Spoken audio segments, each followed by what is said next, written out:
بسم اللہ الرحمن الرحیم السلام علیکم۔ ایک بادشاہ تھا، اس کے یہاں ایک جادوگر تھا جو اپنے فن میں کمال رکھتا تھا۔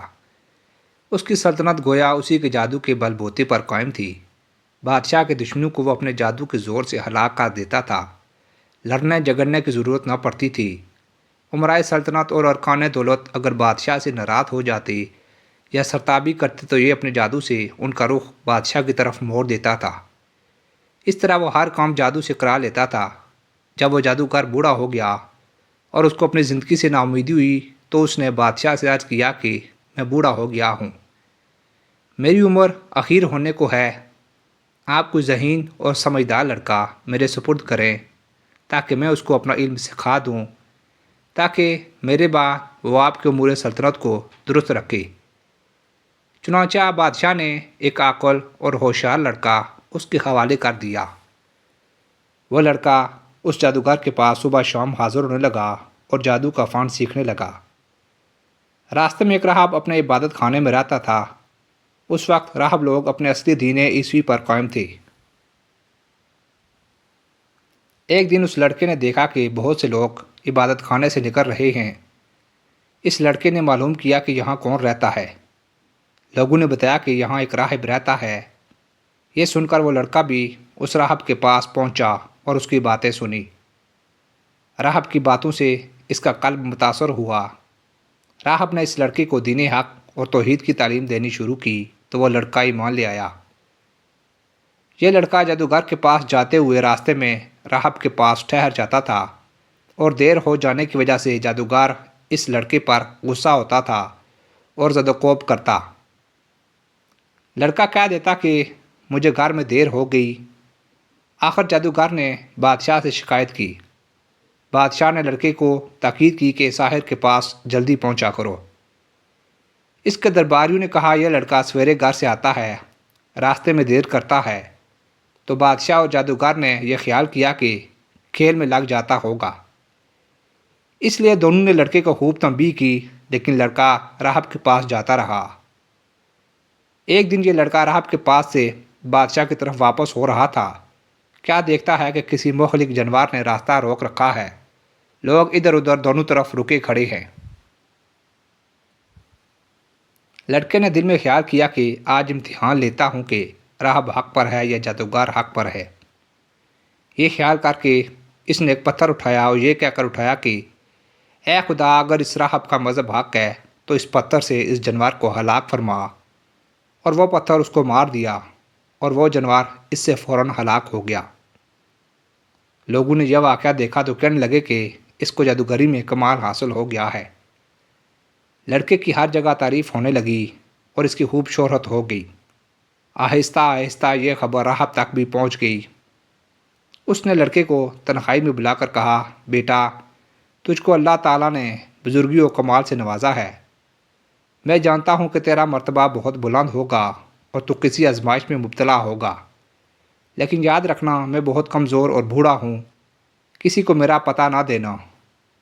لڑکے سے قول و اقرار لے کر راہب مطمئن ہو گیا۔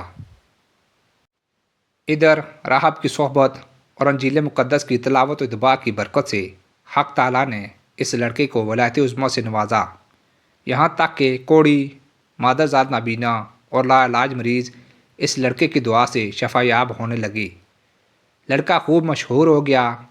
اس شہرت کو سن کر اس بادشاہ کا نابینا مصاحب اس کے پاس آیا اور خوب تحفے نذرانے پیش کر کے عرض کیا کہ مجھ پر بھی توجہ فرمائیے اور میری آنکھیں بھی ٹھیک کر دیجیے۔ لڑکے نے کہا کہ مجھے کوئی نذرانہ ہدیہ درکار نہیں اور شفا میرے ہاتھ میں نہیں ہے۔ اللہ تعالیٰ شفا دینے والا ہے۔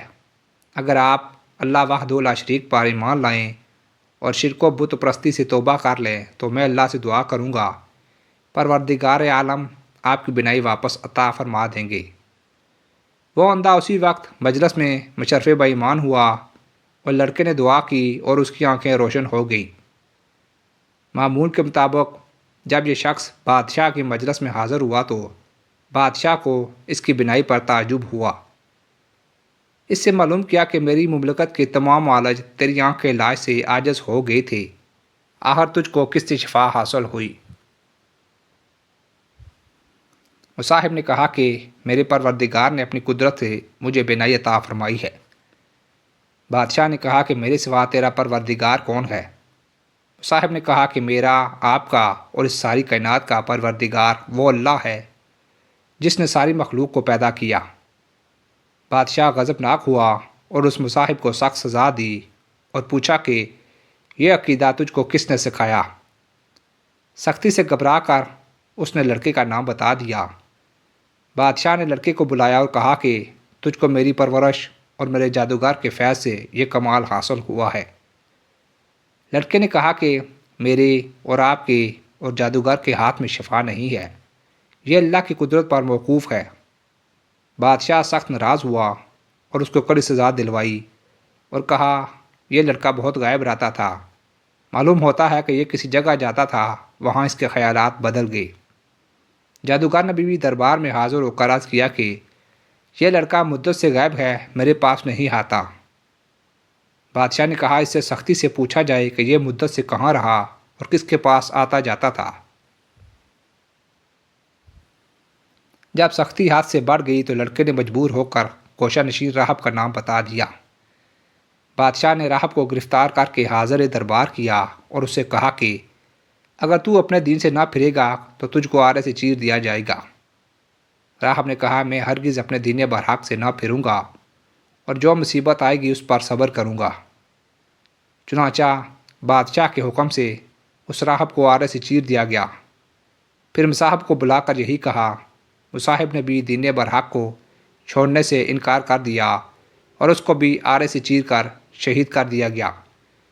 پھر لڑکے کو بلا کر سمجھایا گیا کہ اگر تجھ کو زندگی محبوب ہے تو باز آ جا، ورنہ تو ان دونوں کا انجام دیکھ چکا ہے، تیرا حشر بھی یہی ہوگا۔ لڑکے نے بادشاہ کی بات ماننے سے انکار کر دیا تو بادشاہ نے چند آدمی کو حکم دیا کہ اس لڑکے کو پہاڑ کی چوٹی پر لے جاؤ اور اس کو خوب سمجھاؤ، اگر مان گیا تو اس کو بڑا مقام دوں گا اور اپنا مصاحب بنا لوں گا، اور اگر یہ باز نہ آئے تو پہاڑ کی چوٹی پر سے اس کو دھکیل دینا تاکہ اس کے اعضاء پاش پاش ہو جائیں۔ جب اس کو پہاڑ پر لے گئی اور سمجھایا دمکایا تو لڑکے نے اللہ سے اپنی حفاظت کی دعا کی۔ اسی وقت پہاڑ پر زلزلہ پیدا ہو گیا اور شاہی لوگ پہاڑ پر سے گر کر ہلاک ہو گئے۔ لڑکا بعافیت واپس آیا۔ بادشاہ نے پوچھا کہ وہ لوگ کہاں ہیں جو تجھ کو لے گئے تھے؟ لڑکے نے جواب دیا کہ میرے پروردگار نے ان کے شر سے میری حفاظت کی اور ان کو ہلاک کر دیا۔ بادشاہ نے دوسرے چند آدمیوں کو حکم دیا کہ اس لڑکے کو ایک کشتی میں سوار کر کے دریا میں لے جاؤ، یہ اپنے دین سے باز آئے تو بہتر ہے، ورنہ دریا میں پھینک دو۔ چنانچہ وہ اس کو دریا میں لے گئے اور سمجھایا۔ لڑکے نے پھر دعا کی تو کشتی الٹ گئی اور شاہی لوگ غرق ہو گئی اور لڑکا صحیح سالم واپس آ گیا۔ بادشاہ نے ماجرا پوچھا تو لڑکے نے پورا قصہ بیان کر دیا۔ اس لڑکے نے کہا ہے بادشاہ تو مجھے مار نہیں سکتا، ہاں تجھ کو میرا قتل ہی مقصود ہے تو اس کی تدبیر میں بتاتا ہوں، اگر وہ تدبیر اختیار کرے گا تو مجھ کو مار سکے گا۔ بادشاہ نے تدبیر پوچھی تو لڑکے نے کہا اس شہر کے تمام لوگوں کو شہر سے باہر ایک میدان میں جمع کر لے اور مجھ کو سولی پر چڑھا کر ایک تیر اپنے ترکش سے نکال کر کلمہ بسم اللہ ربی حاضر غلام کہہ کر وہ تیر مجھے مار تو میں مر جاؤں گا۔ بادشاہ نے یہی کیا تو تیر اس لڑکے کی کن پٹی پر لگا۔ اس لڑکے نے اپنا ہاتھ کن پٹی پر رکھ لیا اور یہ کہتا ہوا شہید ہو گیا، میں اپنے پروردگار کے نام پر شہید ہو کر کامیاب ہو گیا۔ اس واقعے کو دیکھنے پر تمام لوگوں نے بآواز بلند کہا کہ آمنا بربی حاضر غلام، آمنا بربی حاضر غلام۔ یہ سن کر بادشاہ کے درباریوں نے کہا آپ نے ان تینوں کو ہلاک کر دیا ہے جو آپ کے مذہب کے خلاف تھے، مگر آپ تو سب ہی لوگ آپ کے خلاف ہو گئے۔ یہ بات سن کر بادشاہ نہایت غضبناک ہوا اور شرمندگی سے چلا اٹھا اور خندق کھدوا کر اس میں آگ دہکانے کا حکم دے دیا۔ چنانچہ خندق میں آگ دہکائی گئی۔ اس کے کنارے پر احیان سلطنت کرسیاں بچھا کر بیٹھ گئی اور بادشاہ نے سب کو حاضر ہونے کا حکم دیا اور کارندوں سے کہا کہ سب سے معلوم کرو جو اپنے دین سے نہ پھرے اس کو آگ میں ڈال دو۔ چنانچہ شاہی فرمان کے مطابق ایمان والوں کو آگ میں ڈالنا شروع کیا گیا، یہاں تک کہ ایک ایسی عورت کو بھی لایا گیا جس کی گود میں بچہ تھا۔ عورت کو جب آگ میں ڈالنے لگی تو وہ ہچکچائی۔ بادشاہ نے کہا کہ عورت کو رہنے دو، پہلے اس کے بچے کو آگ میں ڈال دو، شاید اس طرح وہ اپنے ایمان سے واپس ہو جائے۔ چنانچہ اس کے بچے کو آگ میں پھینک دیا گیا۔ بچے نے بلند آواز سے کہا، اماں جی آپ صبر کریں اور بلا گھبراہٹ بسم اللہ پڑھ کر آگ میں کود پڑو، یہ آگ گل و گلزار بن جائے گی۔ عورت یہ سن کر بغیر کسی گھبراہٹ کے آگ میں کود گئی، اور وہ آگ ایسی بھڑکی کہ اس نے بادشاہ اور اس کے مصاحبین کو، جو کہ کرسیوں پر بیٹھے مظلوموں کے جلنے کا تماشا دیکھ رہے تھے، سب کے سب کو جلا کر خاک کر دیا۔ حضرت ربیع بن انس رضی اللہ تعالیٰ عنہ فرماتے ہیں، اللہ تعالیٰ نے ان مسلمانوں کے آگ میں گرنے سے پہلے ہی ان کی روحیں قبض کر لی تھی، اس طرح ان کو اس آگ کی تکلیف سے اللہ نے محفوظ رکھا۔ محمد بن اسحاق نے اس واقعے کو بہت تفصیل سے ذکر کیا ہے اور اس لڑکے کا نام عبداللہ بن تامر بتایا ہے، اور یہ بھی لکھا ہے کہ یہ واقعہ یمن کے شہر نجران میں پیش آیا تھا، اور اس حادثے میں اس ظالم بادشاہ ذونواس نے تقریباً 20,000 آدمیوں کو آگ میں ڈال کر شہید کیا تھا۔ اس بارے میں دوسرے بھی اقوال ہیں۔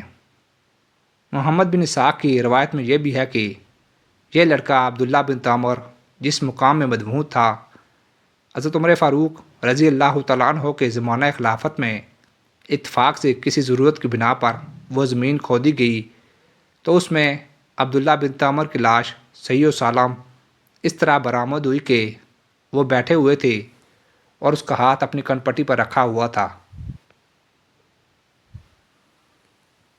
کسی دیکھنے والے نے ان کا ہاتھ جگہ سے ہٹایا تو خون جاری ہو گیا، پھر وہ ہاتھ اسی جگہ رکھ دیا گیا تو خون بند ہو گیا۔ اس عبداللہ بن تامر کے ہاتھ میں ایک انگوٹھی تھی جس پر اب اللہ ربی کنندہ تھا۔ عامل جمع نے اس واقعے کی اطلاع فوراً حضرت عمر فاروق رضی اللہ تعالیٰ عنہ کو دی۔ حضرت عمر رضی اللہ تعالیٰ عنہ نے جواب میں لکھا کہ ان کو ان کی سابقہ حالت پر انگوٹھی سمیت دفن کرو۔ چنانچہ ایسا ہی کیا گیا۔ اس واقعے سے ہمیں یہ سبق ملتا ہے کہ ایمان پر جب استقامت کے ساتھ انسان ڈٹ جائے تو یقیناً اللہ کی مدد آتی ہے، لہٰذا وقتی آزمائشوں سے نہیں گھبرانا چاہیے بلکہ ایمانی استقامت کا مظاہرہ کرنا چاہیے، چاہے اس کے لیے جان ہی کیوں نہ دینی پڑے۔ اللہ تعالیٰ اس واقعے سے سبق حاصل کر کے ایمان پر استقامت سے قائم رہنے کی توفیق عطا فرمائے۔ آمین یا رب العالمین۔